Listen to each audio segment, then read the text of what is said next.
അടിക്കടിയുണ്ടാകുന്ന ശ്വാസകോശ രോഗങ്ങളെ കരുതിയിരിക്കണമെന്ന് ആരോഗ്യ വിദഗ്ധർ. ഒമിക്രോൺ ബാധിതരിലാണ് കോവിഡാനന്തര രോഗമെന്നോണം ന്യൂമോണിയ ബാധിക്കുന്നതെന്നും രോഗലക്ഷണങ്ങൾ കണ്ടു തുടങ്ങുമ്പോൾ തന്നെ ചികിത്സ തേടണമെന്നും എറണാകുളം അമൃത ആശുപത്രിയിലെ റെസ്പിറേറ്ററി വിഭാഗം പ്രൊഫസർ ഡോക്ടർ കെ അഖിലേഷ് പറയും.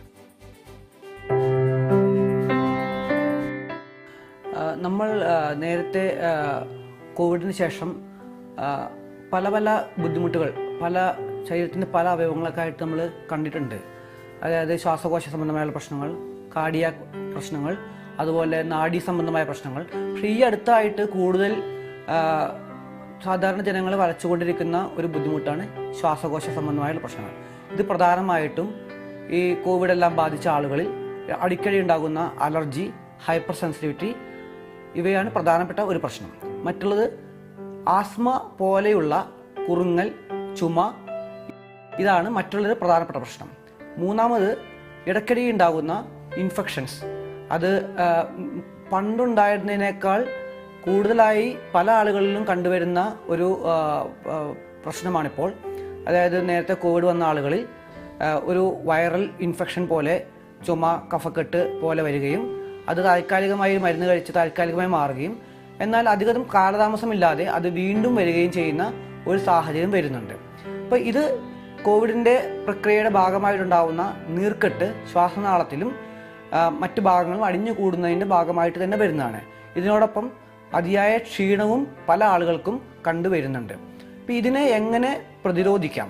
പ്രധാനമായിട്ടും നമ്മൾക്ക് ഞാൻ സൂചിപ്പിച്ചതുപോലെ ശ്വാസനാളത്തിനുള്ള നീർക്കെട്ട് കൊണ്ടാണ് വരുന്നത്. കൃത്യമായിട്ടുള്ള ഒരു പൾമണറി ഫങ്ഷൻ ടെസ്റ്റ് ചെയ്ത് ശ്വാസനാളത്തിൽ നീർക്കെട്ടുണ്ടോ എന്നുള്ള പരിശോധനകൾ ചെയ്യേണ്ടതാണ്. ഇത് കൂടുതലും ഞാൻ നേരത്തെ സൂചിപ്പിച്ച പോലെ ആസ്മയെ ഏകദേശം മിമിക്ക് ചെയ്യുന്ന ഒരു അസുഖമാണ്.